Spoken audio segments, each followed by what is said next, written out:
ನನ್ನ ಪತಿ ಶ್ರೀರಾಮಚಂದ್ರರು ಕುಶಲದಿಂದಿರುವರೇನಪ್ಪ? ಅಮ್ಮ, ತಮ್ಮ ವಿರಹ ವೇದನೆಯಿಂದ ಶೋಕತಪ್ತನಾಗಿರುವ ಆ ಲೋಕೋತ್ತಮನ ಕುಶಲವನ್ನು ಮರ್ಕಟ ಮಾತ್ರನಾದ ನಾನು ಏನೆಂದು ಬಣ್ಣಿಸಲಿ ತಾಯಿ. ಕವನ ಕುಲದೀಪ ಶ್ರೀರಾಮಚಂದ್ರನ್ ವಿಪಿನ ಲತನಂದ ತಾನಪ್ಪಿ ಸತತಂ ಮತ್ಪ್ರಾಣನಾಯಕಿ ಜಾನಕಿ ಜಾನಕಿ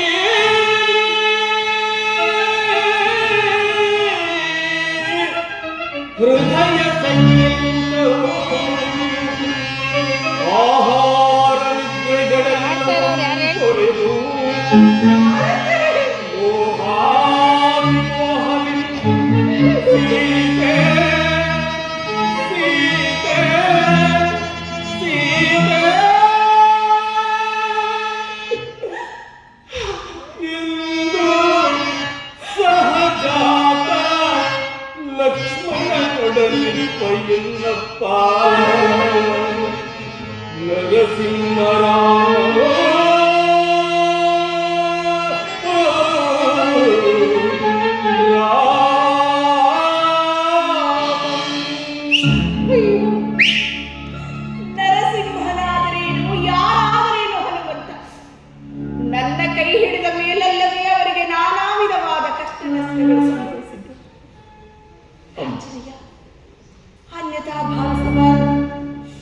ಇಲ್ಲಿನ ಕಾಡು ನಾಡಿನ ರಕ್ಕಸರೆಲ್ಲ ಕ್ಷಣಕ್ಕೊಂದು ರೂಪವನ್ನು ಧರಿಸಿ ನನ್ನನ್ನು ಕಾಡಿಸುತ್ತಲೇ ಇರುವರಪ್ಪ.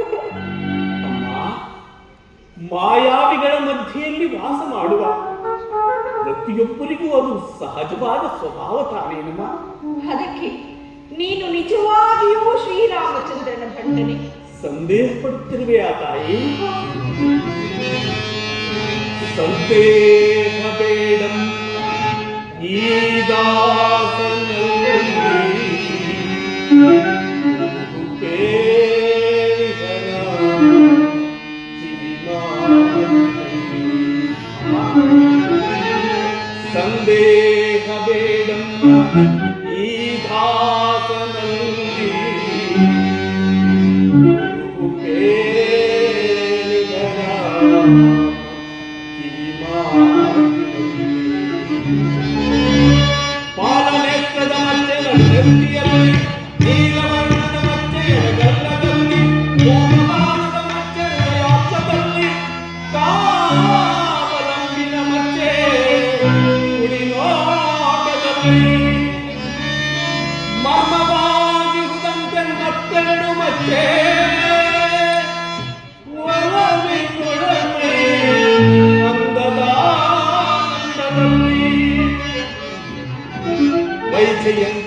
ಇರುವವರಿಗೆಲ್ಲ ಕಿರಿಯನಾಗಿ ಮುಂದೆ ಬರುವವನಿಗೆ ಮಾತ್ರ ಹಿರಿಯನಾಗಿ ಹೀಗೇ ಇರಬೇಕೆಂದು ಬ್ರಹ್ಮಚರ್ಯಾಶ್ರಮದಲ್ಲಿ ಇರಬೇಕು ತಾಯಿ.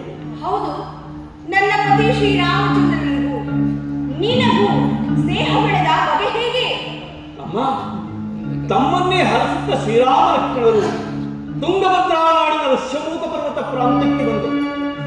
ಅಲ್ಲಿ ಬೆಟ್ಟದಾಕಾರವಾಗಿ ಮಲಗಿದ್ದ ಕಬಂದನೆಂಬ ರಾಕ್ಷಸನ ಮೇಲೆ ಬೆಟ್ಟವೆಂಬ ಭ್ರಾಂತಿಯಿಂದಲೇ ಹತ್ತುತ್ತಿದ್ದರಮ್ಮ. ಆಗ ನನ್ನ ಒಡೆಯನಾದ ಸುಗ್ರೀವ ರಾಜೇಂದ್ರನ ಆಜ್ಞೆಯಂತೆ ಆ ಕಬಂದ ರಾಕ್ಷಸನ ರಹಸ್ಯವನ್ನು ನಾನೇ ತಿಳಿಸಿದನಮ್ಮ. ಆ ಪುರುಷೋತ್ತಮನು ಒಂದೇ ಒಂದು ಬಾಣದಿಂದ ಆ ಕಬಂದ ರಾಕ್ಷಸನ ಸಂಹಾರವನ್ನೇ ಮಾಡಿಬಿಟ್ಟನಮ್ಮ. ದಂಡಕಾರಣ್ಯದಲ್ಲಿದ್ದ ಕೋಟಿ ಕೋಟಿ ದುರ್ಧೈತ್ಯರನ್ನೆಲ್ಲ ತಿರಾದ ಕಾಲದಲ್ಲಿ ಶಿಕ್ಷಿಸಿ ಜನಪ್ರಿಯ ಜನನಾಯಕರಾಗಿದ್ದರು. ಅಂದಿನಿಂದ ಆ ರಾಮನಿಗೂ ಈ ಹನುಮಂತನಿಗೂ ದಿನ ದಿನಕ್ಕೂ ಕ್ಷಣ ಕ್ಷಣಕ್ಕೂ ನಿಕಟವಾದ ಸ್ನೇಹ ಬೆಳೆಯಲಾರಂಭಿಸಿತಮ್ಮ.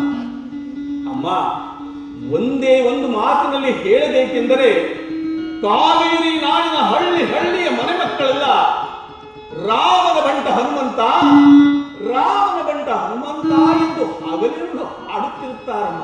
ಬಹಳ ಸಂತೋಷ ಆಂಜನೇಯ, ಬಹಳ ಸಂತೋಷ, ಬಹಳ ಸಂತೋಷ.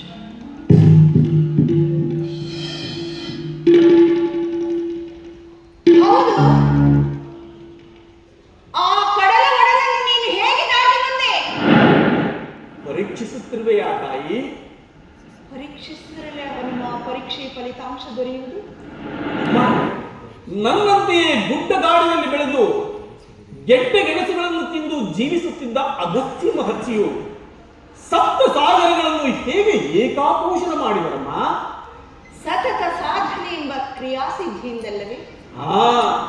ಅದೇ ಕ್ರಿಯಾಸಿದ್ಧಿ ಎಂಬ ಮಹಾವಿದ್ಯೆಯಿಂದಲೇ ಈ ನಿಮ್ಮ ದಾಸನು ಧ್ಯಾನ ಮನನಾದ ಸಾಂಖ್ಯಾಯೋಗಗಳನ್ನು, ಶ್ವಾಸ ಬಂಧನಾದಿ ಸಪ್ತ ಹಠಯೋಗಗಳನ್ನು ಕಲಿತಿರುವನಮ್ಮ.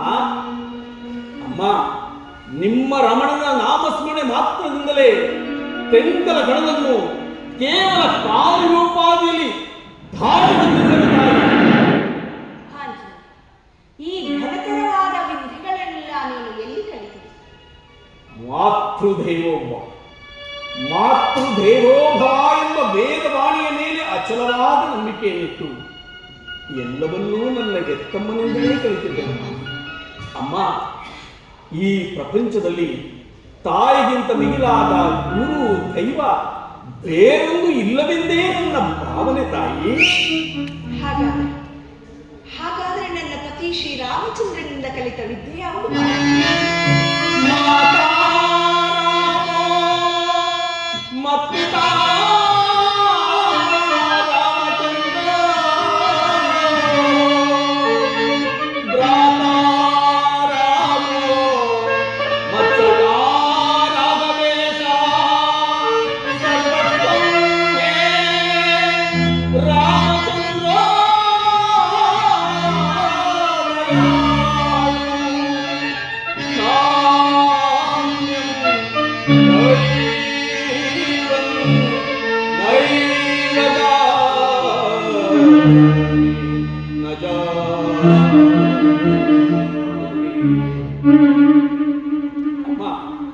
ಈ ಕಾಡು ನಾಡಿನ ಕಪಿಯನ್ನು ಇನ್ನೂ ಪರೀಕ್ಷಿಸುವುದಾದರೆ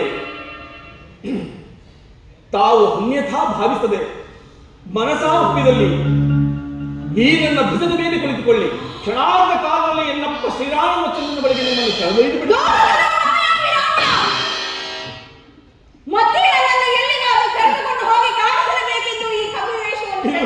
ಇಲ್ಲ ತಾಯಿ, ಇಲ್ಲ ಇಲ್ಲ ತಾಯಿ, ಈತನು ಕೇಡಿಗ ರಾವಣನಲ್ಲ, ಕೋಡಗ ಹನುಮಂತನೆಂದು ನಂಬು ತಾಯಿ.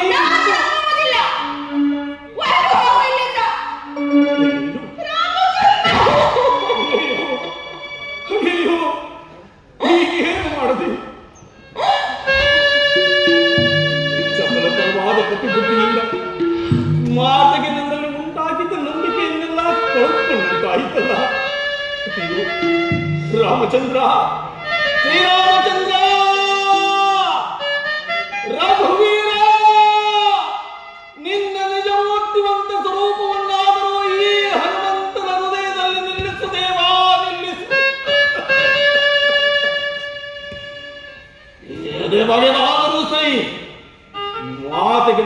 ತೃಪ್ತಿಯಾಗುವಂತೆ ಮಾಡಿ ನನ್ನ ದೂತ ಲಕ್ಷಣವನ್ನು ನಿತ್ಯ ಸತ್ಯವನ್ನಾಗಿಸಿಕೊಳ್ಳುತ್ತೇನೆ.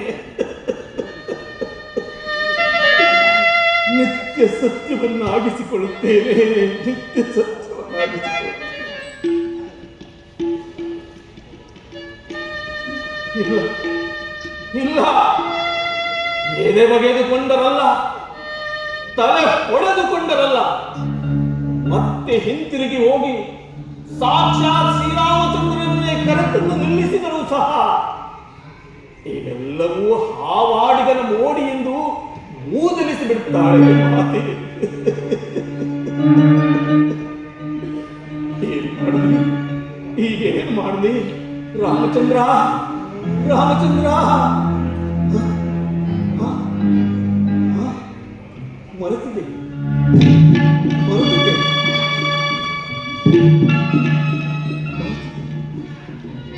ಅಮ್ಮ, ಅಮ್ಮ, ಏನದು? ಮುದ್ರಿಕೆ ಅಮ್ಮ. ಮಾಯಾ ಮುದ್ರಿಕೆ? ಮಾಯಾಮುದ್ರಿಕೆ ಎಲ್ಲಮ್ಮ, ಶ್ರೀರಾಮಚಂದ್ರ ಘನಮುದ್ರಿಕೆ. ರಾಮನ ಘನಮುದ್ರಿಕೆ ಕೊಡಲಿ ನೋಡೋಣ. ಇದನ್ನು ನೋಡಿದ ಮೇಲಾದರೂ ಈತನು ಕೇಡಿಗ ರಾವಣನಲ್ಲ, ಕೋಡಗ ಹನುಮಂತನೆಂದು ನಂಬುವೆಯ ತಾಯಿ? ಸರಿ, ನಂಬುವೆನು, ಕೊಡು. ಕೊಡು ಎಂದ ಮಾತ್ರಕ್ಕೆ ಕೊಟ್ಟು ಬಿಡುವ ಮಂಗಣ್ಣನಲ್ಲಮ್ಮ ಈ ನಿಮ್ಮ ಹನುಮಂತ. ಮತ್ತಿನ್ನೇನನ್ನ ಬೇಕೋ? ಹೆತ್ತ ತಾಯಿ ತನ್ನ ಮಗುವನ್ನು ಮಮತೆಯಿಂದ ಕರೆಯುವ ಹಾಗೆ ಈ ಮಂಗನನ್ನು ಮಗು ಮಾರುತಿ ಎಂದು ಕರೆಯಬೇಕಮ್ಮ. ಕಂದ, ಮಗನೇ, ಕೊಡು. ಧನ್ಯನಾದನಿ ಭುವನದೊಳಗೆ ಎನಗಿನ್ನು ಸಮರಾರು ಇದೇ ಲೋಕದೊಳಗೆ.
ತಮ್ಮ ಸಂದರ್ಶನವಾದ ಗುರುತಿಗಾಗಿ ಎನ್ನಪ್ಪ ಶ್ರೀರಾಮಚಂದ್ರನಿಗೆ ಅರ್ಪಿಸಲು ಯಾವುದಾದರೂ ಒಂದು ಅಭಿಜ್ಞಾನ ವಸ್ತುವನ್ನು ದಯಪಾಲಿಸುತ್ತಾಯಿ.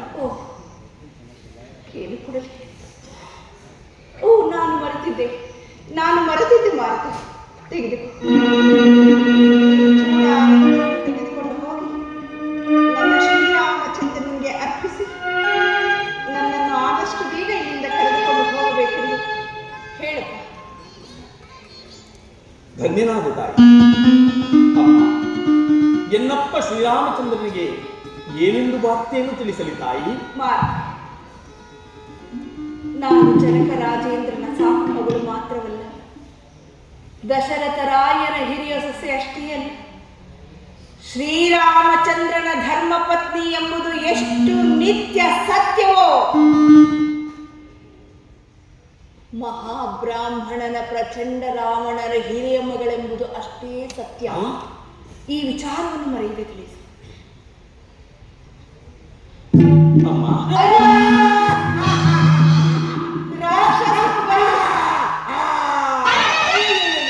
ಎದರಬೇಡಿ ತಾಯಿ.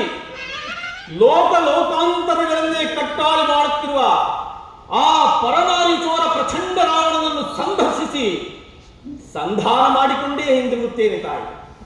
ತಾವಿನ್ನು ತವರು ಮನೆಗೆ ಬಂದ ಹಿರಿಯ ಮಗಳಂತೆ ಹಾಯಾಗಿರಬಹುದಮ್ಮ. ಅಮ್ಮ, ನನ್ನದೊಂದು ಪ್ರಾರ್ಥನೆ ತಾಯಿ. ಏನಪ್ಪ? ತಮ್ಮ ಸಂದರ್ಶನವಾಗುವ ತನಕ ಆಹಾರಾದಿಗಳನ್ನು ಭಂಜಿಸುವುದಿಲ್ಲವೆಂದು ಪ್ರತಿಜ್ಞೆ ಮಾಡಿದರು.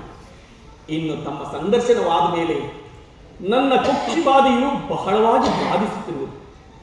ಇಲ್ಲಿರುವ ವನಗಳಲ್ಲಿ, ವೃಕ್ಷಗಳಲ್ಲಿ ಕೆಲವು ಫಲಗಳನ್ನು ಭುಂಜಿಸಲು ಅನುಮತಿಯಾಗಬೇಕು ತಾಯಿ. ಮಾರ್ಗ ಏನು ಹೇಳಲ್ಲಪ್ಪ, ಇಲ್ಲಿ ಕೊಂಬೆಗೆ ಕೋಟಿ ಕೋಟಿ ರಾಕ್ಷಸರಿರುವರು. ಆದ್ದರಿಂದ ಮರದಿಂದ ಕಳಚಿ ಬಿದ್ದ ಹಣ್ಣುಗಳನ್ನು ತೆಗೆದುಕೊಂಡು ಹೋಗಿ ಈ ಸಾಗರದಿಂದ ಆಚೆಗೆ ಭುಂಜಿಸಿ ಹೊರಟು ಹೋಗುತ್ತದೆ. ಆಗಲಿ ತಾಯಿ.